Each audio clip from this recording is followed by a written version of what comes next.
മടപ്പളാതുരുത്തു വിശ്വംഭരൻ. ആരോട് ഇപ്പൊ ഒന്ന് ചോദിക്ക? ആ, കുറച്ച് പരട്ട പിള്ളേരുണ്ട്. മോനെ അവിടെ നിന്നടാ, ഒരു കാര്യം ചോദിക്കട്ടെ. അവിടെ നിൽക്ക് മോനെ, ഒരു കാര്യം ചോദിക്കട്ടെ. അവിടെ ഇങ്ങോട്ട് വാടാ, ഇവിടെ വാടാ. ഈ മടപ്പളാതുരുത്തു വിശ്വംഭരന്റെ വീടേതാ?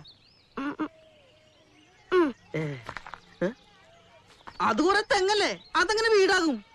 പോട്ടെ, ഈ കാഞ്ഞാണി മുക്ക് എവിടെയാണ്? ഒറ്റയാളി എന്ത് ചോദിച്ചാലും ഒരു ദിവസം കൈ ചൂണ്ടി കാണിച്ചെങ്ങനെ ശരിയാവും? നിനക്കെന്തായാലും വാതർന്ന് പറഞ്ഞൂടെ? മിണ്ടാതെ നിക്കണ നീ എന്താ ഊമേണ?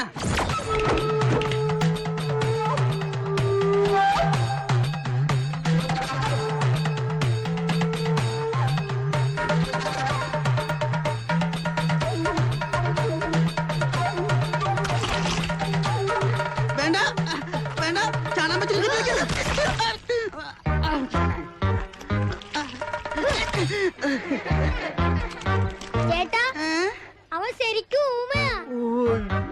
സോറിയുടെ മോനെ, നീ പൊട്ടനാണെന്ന് ചേട്ടൻ അറിഞ്ഞില്ല.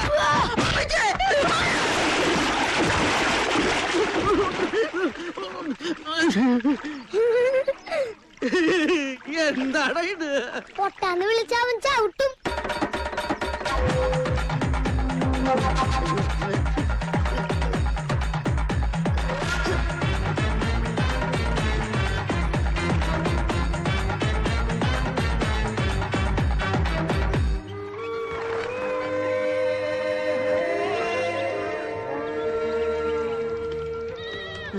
ഇതെന്താ കുട്ടികളുടെ ഗ്രാമം? ഇവിടെ മുതിർന്ന ആൾക്കാരൊന്നുമില്ല.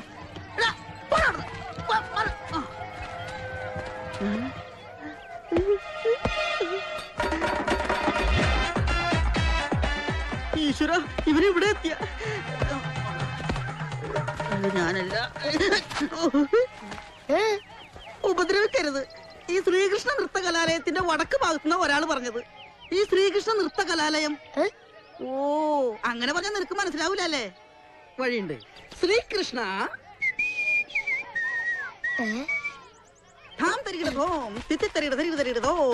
നൃത്ത. ഇനി കലാലയത്തിന് ഏത് മുദ്ര കാണിച്ചു കൊടുക്കും ഈശ്വര? കലം ഉണ്ടല്ലോ, ഈ കലം, കറിക്കലം, അതിന്റെ ആലയം കലാലയം അതെവിടെയാ? താനെന്താ ആളെക്കളിയൊക്കെ? അപ്പൊ സംസാരിക്കത്തന്നെ പറഞ്ഞ് നീ എന്നെ പറ്റിക്കുന്നല്ലേ? ഇവിടെ വാടാ, കുട്ടികളല്ലേ കരുതുമ്പോ തലേ കയറി നിരങ്ങണ. നേരാണ് വഴി ചോദിച്ചു വരുന്ന മാന്യന്മാരെ പറ്റിക്കരുത്.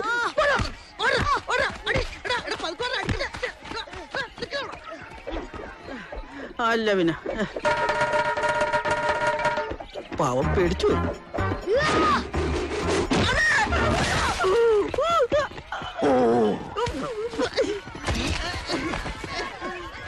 എന്തു പറ്റി അമ്മച്ചേ?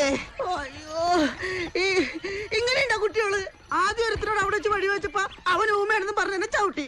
അവനോട് തന്നെ ആംഗ്യ ഭാഷയിൽ ഇവിടെ വെച്ച് വഴി വെച്ചപ്പോ അവൻ സംസാരിച്ചുകൊണ്ട് എന്നെ എറിഞ്ഞു പിടിച്ചേക്കണ്. നിങ്ങൾ ആദ്യം വഴി ചോദിച്ചവൻ അച്ചു. അവന് ചെവി കേൾക്കാമെങ്കിലും സംസാരിക്കാൻ കഴിയില്ല. ശരിക്കും ഊമയാ. രണ്ടാമത് കണ്ടവൻ അവന്റെ ഇരട്ട സഹോദരൻ അപ്പു. അവന് കുഴപ്പമൊന്നുമില്ല. ഒരുത്തൻ അണ്ണൻ, മറ്റവൻ തമ്പി. അണ്ണനും കൊള്ള, തമ്പിയും കൊള്ള, രണ്ടും വിഷസർപ്പങ്ങളാ. വിഷസർപ്പങ്ങളല്ല, ഇരുതല സർപ്പങ്ങൾ. ഇത്രയും തലതെറിച്ച പിള്ളേർ ഈ നാട്ടിൽ വേറെ ഇല്ല. ഒരേ ചോരയാണെങ്കിലും ഇവന്മാര് നേർക്കുനേരിൽ കണ്ടാൽ പിന്നെ യുദ്ധമാണ്. അമ്മയുടെ വയറ്റിൽ നിന്ന് പോന്നപ്പോ തന്നെ ഒരുത്തൻ മറ്റവന്റെ കഴുത്തി കുത്തിപ്പിടിച്ചിരിക്കുകയായിരുന്നു. Very good. ഇങ്ങനെ തമ്മിൽ തല്ലുന്ന കൂടപ്പിറപ്പുകളെ ഭൂമിയിൽ ഒരിടത്തും കാണിയില്ല. ആ, വളർത്തോഷം. ഇവന്മാരെയല്ല, ഇവന്മാരെയൊക്കെ തീറ്റിപ്പോരുന്ന ഇവന്മാരെ തന്തേനെ ആദ്യം തല്ലണം. എന്നാ തല്ലടോ, ഞാനാ അവന്മാരുടെ തന്ത. അത് ശരി. അയ്യോ,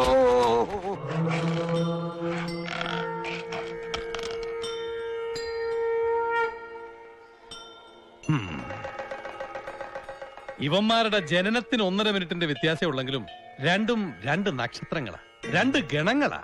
ഒന്ന് ദേവനും മറ്റൊന്ന് അസുരനും. അതുകൊണ്ട് തന്നെ ഇവർ ആയുഷ്കാലം മുഴുവൻ യുദ്ധം ചെയ്തുകൊണ്ടിരിക്കും. ഇവര് തമ്മിൽ ഒരിക്കലും ചേരില്ല. പല അനുഭവങ്ങളിലൂടെ നമുക്കത് ഇപ്പൊ തന്നെ ബോധ്യമാണല്ലോ. ഇവരുടെ ജാതക പ്രകാരം ഇവർ ഒരുമിച്ച് വാഴാൻ പാടില്ല.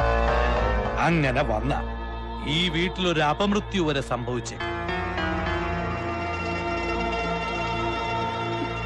ഇതിന് പ്രതിവിധി ഒന്നുമില്ല ജോത്സരെ. ഒരുമിച്ച് വാഴാതിരിക്കുക, അത് മാത്രമേ ഉള്ളൂ പ്രതിവിധി.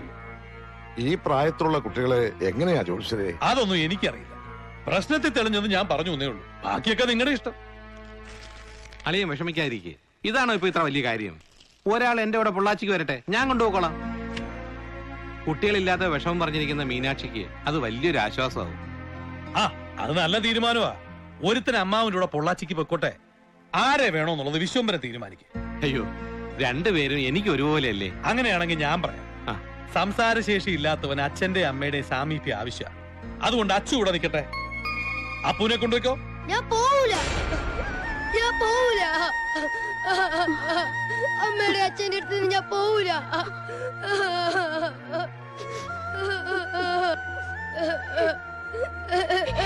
വേണമെങ്കിൽ ഇവൻ പോട്ടെ.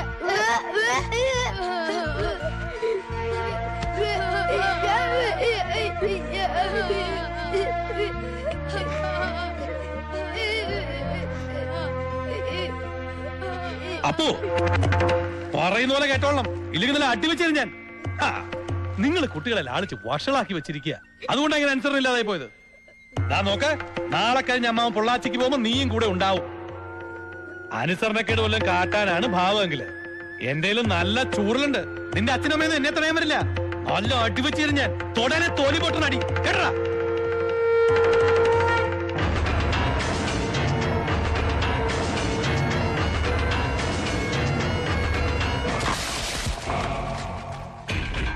അപ്പൊ നീ എന്തായി ചെയ്യാൻ പോകുന്നേ? ആ ജോത്സ്യനെ ഞാൻ ശരിയാക്കും. അയാളെ എന്നോട് പറഞ്ഞേക്കാൻ പോന്നെ. വേണ്ടടാ, എനിക്ക് പേടിയാവുന്നു. നീ പൊയ്ക്കോ, ഞാൻ ഇപ്പൊ വരാം. പൊയ്ക്കോ, ഓടാ.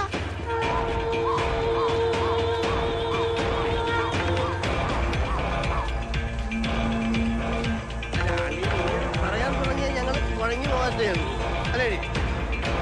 ഞാൻ പറഞ്ഞ എന്തെങ്കിലും തെറ്റുണ്ടെങ്കിൽ പറയണം. അളിയൻ അങ്ങനെ പറയരുത്. അളിയൻ ഈ പെങ്ങളെ ഓർത്തിട്ടെങ്കിലും എന്നെ ഒന്ന് സഹായിക്കണം. ഞാൻ എന്റെ തീരുമാനം പറഞ്ഞു കഴിഞ്ഞു. ഇനി അതിൽ ഒരു മാറ്റവും ഇല്ല. അളിയൻ ഞാൻ പറയട്ടെ.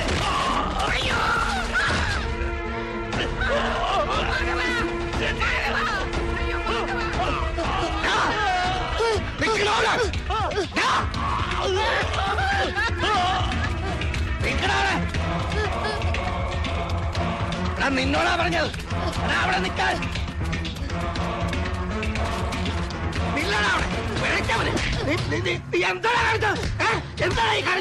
ഉരുത്തം കേട്ടവനെ ആരാടാ നീ? അപ്പുവോ അതോ അച്ചുവോ? പറയാ